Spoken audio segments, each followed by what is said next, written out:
Hi, everybody, and welcome to the Arm Coach Podcast, episode 18.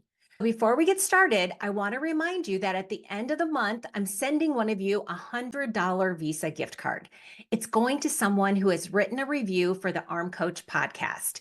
So if you're loving this podcast, be sure to leave a review on whichever platform you're listening.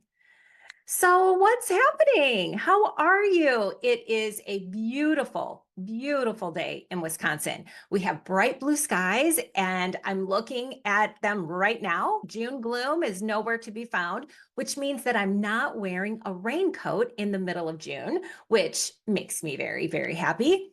So I had a whole plan for what I was going to talk about on today, but right before our call, I had a coaching call with one of my clients, and she reminded me of something that I think is so important, something that I think a lot of you listening to are going to really relate to.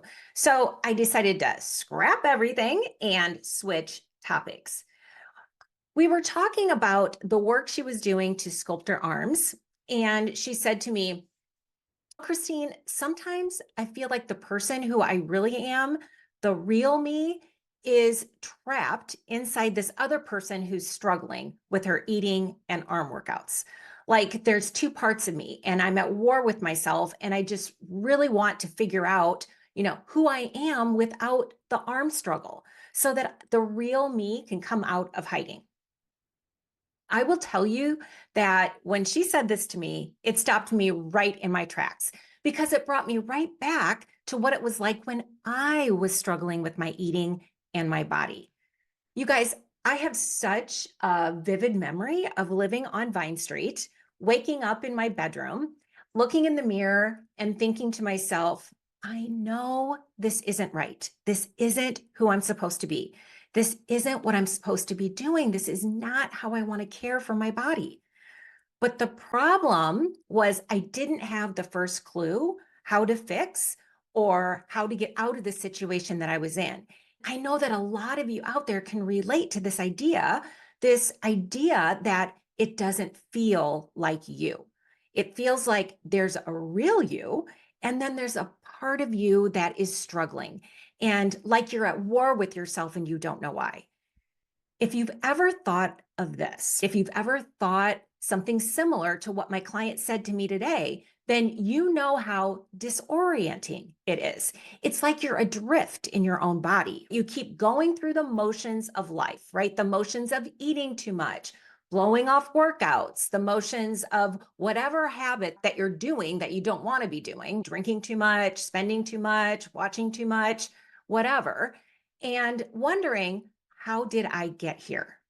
Especially since what you're doing and how you're acting and where you are in your life doesn't feel right.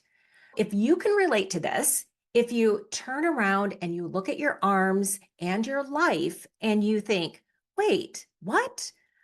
How did it happen that I became this person who polishes off a tub of ice cream without meaning to? How is it that I'm waking up on the couch with an empty Oreo container in my lap after I promised myself that I would follow my nutrition plan? And when am I going to figure this out? Or worse yet, wondering, will I ever figure this out? If you can relate to any of that, then today's episode is for you because I'm going to show you the piece that you're missing. Look, the reason you're not changing, the reason that you're not moving forward on your arm goals is because you are missing a very simple thing, a compelling reason. Now, I know that some of you are listening and are like, no, I know what my reason is, and it matters a lot to me. I'm sick of wearing long sleeves in the summer. I'm sick of waking up not recognizing myself in the mirror. I'm sick of wasting time every night watching TV with Oreos in my hand. But here's the truth.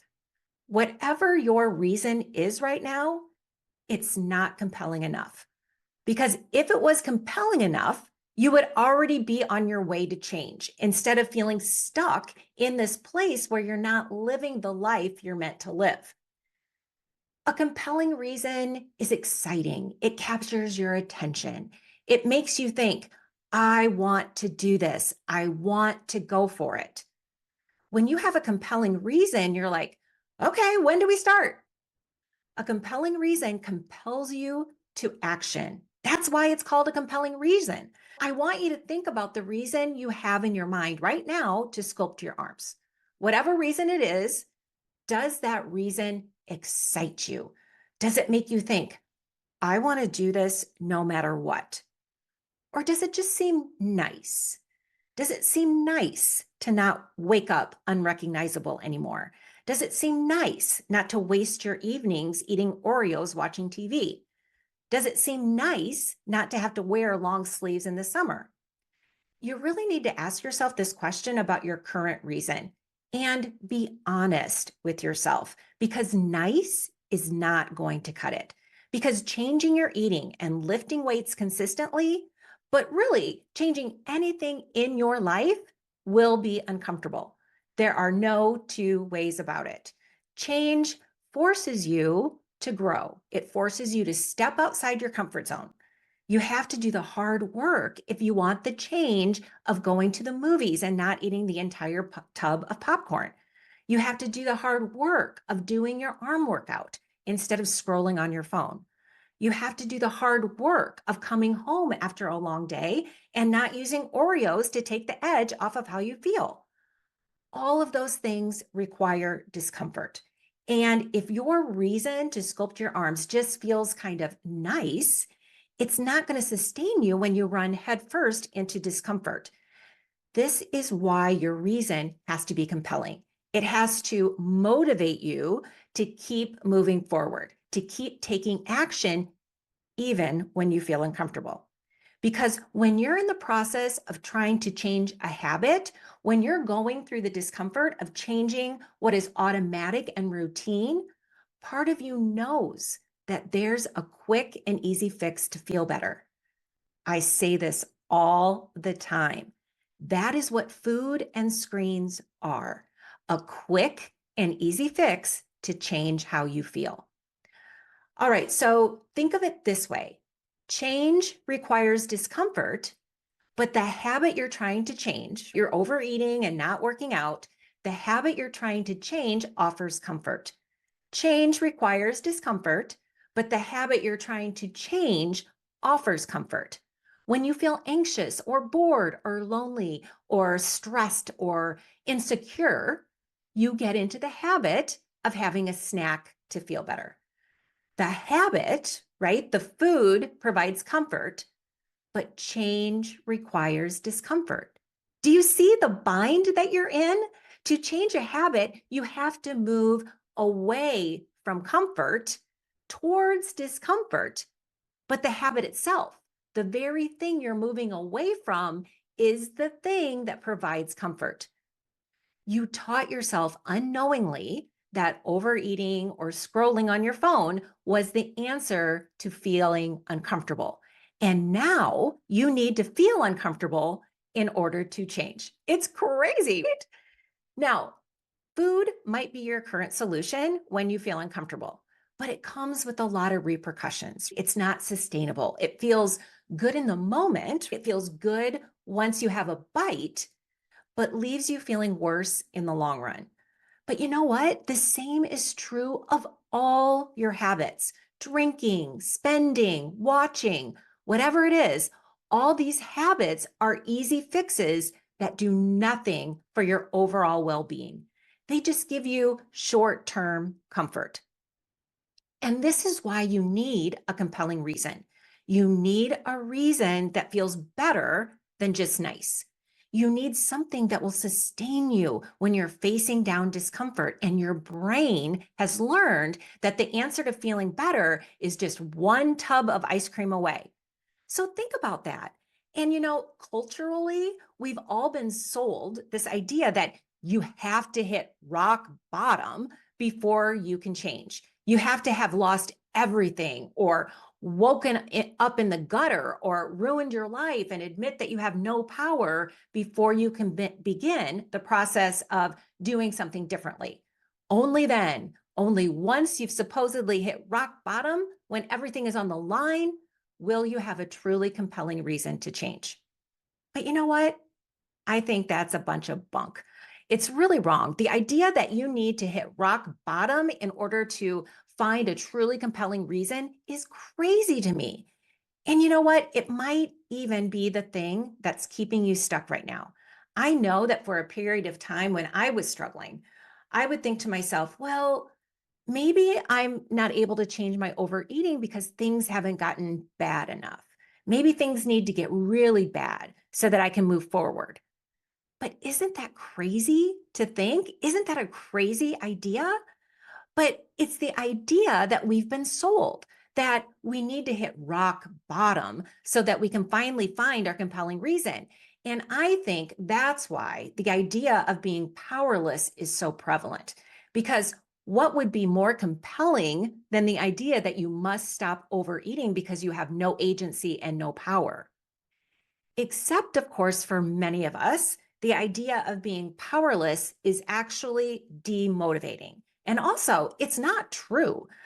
The real problem is actually so much simpler. It's not that things have gotten bad enough for you. It's not that you just haven't sunk to the lowest depths in order to find your compelling reason. It's that no one ever taught you that it's possible to find a compelling reason. No one ever taught you how to do it. Any behavior, not just your eating or fitness habits, any behavior that's not serving you, you can find a compelling reason to change. And it doesn't have to be when you're in the depths of despair. You don't need to be at the point where you can't get through the day without overeating, or overeating is interfering with your job and your relationships and your life in order to move forward. And I'll tell you that this is where I was stuck because I had a million reasons to change my overeating. I hated how I felt in the morning. I hated looking in the mirror and thinking, how is this what I look like? I hated all the clothes in my closet. I hated the things I would do, like pulling food out of the trash. And I hated waking up every day and regretting all I ate the night before. I'll tell you, I so clearly remember waking up one morning so ashamed about what I ate the night before and thinking, God, if I could just capture how I feel right now, I promise I'll never be so stupid again. I was living in Iowa. I was in my 30s. A friend had invited me to a networking event where I really didn't know anyone there except for her. And honestly, I didn't want to go. I knew I was going to feel so awkward, but I pushed myself to go because I was also at the same time really struggling with how lonely I felt at that time in my life. So I promised myself that I would go, but I also said, I'm not going to eat or drink. I don't know these people and I don't want to embarrass myself. I don't want to have like an unpredictable night. But then I got there, I got to the event, and I was so right. Everything was so awkward. Everyone there seemed to know one another, and they all had these glamorous jobs and were well traveled and thin and talking about people and places I knew nothing about. And everybody was eating and drinking and looking totally at ease and looking like they were having this great time. Meanwhile, I was in the corner and I wanted to crawl out of my skin. I couldn't stop thinking about how awkward I felt and how insecure and how I so didn't belong here. I didn't belong at this event. And finally, I thought to myself, oh my, just screw it. I can't do this. I'm too uncomfortable. And so I headed to the food table and I had one hors d'oeuvre and one led to another and another. And the next thing I knew, the platter was completely empty. I felt so miserable and had a very hazy memory about how I managed to eat the entire platter of hors d'oeuvres. And I thought, Christine, how did you do this again? You're here and you feel terrible physically and emotionally. And I thought, okay, if I can just remember this feeling, if I can just capture this moment, maybe I will change. So I went home and I wrote in my journal about how miserable and sick and embarrassed and ashamed I was. And I thought, okay, maybe this is the ticket. Maybe this is the moment when I will change. And you know what? Looking at that journal entry worked for maybe a week. And then I was back to my old ways because not feeling awkward or bored paled in comparison to the relief that food gave me in the moment that was so uncomfortable. I needed a reason that would be truly compelling when faced with that discomfort. I needed to get to a deeper and more meaningful reason that really could compel me, something that would connect me to a core motivation that would compel me to stay the course even when things got difficult. And so, this is what I want to show you how to do. First, you're going to start with a premise. And for some of you, that will be ending overeating. And for others, it will be sculpting your arms. It doesn't matter what that premise is. Just start with a premise and then ask yourself, why do I want it? Why do I want to stop overeating? Why do I want to sculpt my arms? And then answer that question. Just go with the first thing that you come up with. You don't have to start going real deep right there. Just see what your brain says.